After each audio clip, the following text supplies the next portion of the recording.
Pada kesempatan ini kita akan belajar bersama tentang sebuah materi pelajaran tematik kelas 5 tema 1 organ gerak hewan dan manusia, subtema 1 organ gerak hewan. Pembelajaran 1. Burung beo burung belibis, buah naga dimakan ulat. Tonton videonya sampai habis, semoga bermanfaat. Mari sama-sama kita dukung channel ini, klik subscribe, like, dan share agar video ini memberikan manfaat untuk banyak orang. Namun sebelum lanjut, mari kita berdoa sejenak agar apa yang kita bahas pada kesempatan ini memberikan manfaat untuk kita bersama. Pernahkah kamu memperhatikan hewan yang ada di kebun binatang atau di lingkungan rumahmu? Hewan apa yang kamu amati dan bagaimana cara hewan tersebut bergerak? Perhatikan gambar di samping. Bagaimana cara hewan tersebut bergerak? Burung, kera, buaya, dan bagaimana cara manusia bergerak. Antara manusia dan setiap hewan memiliki cara bergerak yang berbeda dan alat gerak yang berbeda pula. Misalnya, sayap pada burung, tungkai pada kera, dan kaki pada manusia. Menjelaskan organ gerak pada hewan. Ayo mengamati. Perhatikan alat gerak beberapa hewan berikut. Pertama, ikan. Ikan memiliki alat gerak berupa ekor, sirip punggung, sirip perut, dan sirip dada. Buaya. Buaya memiliki alat gerak berupa ekor, kaki belakang, dan kaki depan. Burung memiliki alat terbang berupa sayap yang digunakan untuk terbang di udara dengan cara dikepakkan. Kera. Kera memiliki alat gerak berupa tungkai depan dan tungkai belakang. Alat gerak hewan dan manusia. Alat gerak terdiri dari dua macam, yaitu alat gerak aktif dan alat gerak pasif. Contoh alat gerak aktif adalah otot. Otot disebut sebagai alat gerak aktif karena dapat bergerak.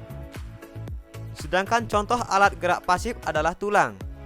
Tulang disebut sebagai alat gerak pasif karena tanpa gerakan otot, tulang tidak dapat melakukan gerakan. Pengertian ide pokok. Informasi utama disampaikan melalui ide pokok teks. Ide pokok merupakan inti atau dasar permasalahan suatu teks. Ide pokok dalam teks sering juga disebut dengan pokok pikiran atau gagasan utama karena berisi gagasan dasar penulis. Cara menentukan ide pokok adalah: pertama, baca teks dengan seksama secara keseluruhan. Kedua, carilah kalimat utama dari teks tersebut. Ide pokok biasanya dapat dijumpai pada kalimat utama tersebut. Ayo bacalah teks berikut. Organ gerak manusia dan hewan. Pada teks ini terdiri atas dua paragraf. Paragraf 1, salah satu ciri dari makhluk hidup adalah bergerak. Secara umum, gerak dapat diartikan perpindahan tempat atau perubahan posisi sebagian atau seluruh bagian dari tubuh. Makhluk hidup akan bergerak apabila ada rangsangan yang mengenai sebagian atau seluruh bagian tubuhnya.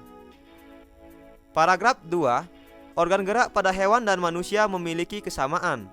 Alat-alat gerak yang digunakan pada manusia dan hewan ada dua macam, yaitu alat gerak pasif berupa tulang dan alat gerak aktif berupa otot. Kedua alat gerak ini akan bekerja sama dalam melakukan pergerakan. Kerjasama antara kedua alat gerak tersebut membentuk suatu sistem yang disebut dengan sistem gerak. Sekarang, mari kita cari ide pokok dari paragraf pertama. Paragraf pertama, pada kalimat pertama, salah satu ciri makhluk hidup adalah bergerak.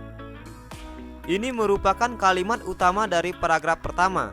Dengan ide pokok, salah satu ciri dari makhluk hidup adalah bergerak. Sedangkan kalimat berikutnya merupakan kalimat penjelas atau kalimat pendukung dari kalimat utama. Adapun kalimat penjelas itu adalah: secara umum gerak dapat diartikan perpindahan tempat atau perubahan posisi sebagian atau seluruh bagian dari tubuh. Makhluk hidup akan bergerak apabila ada rangsangan yang mengenai sebagian atau seluruh bagian tubuhnya.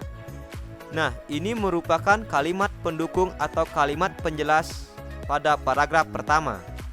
Ayo merangkum. Apa yang sudah aku pahami?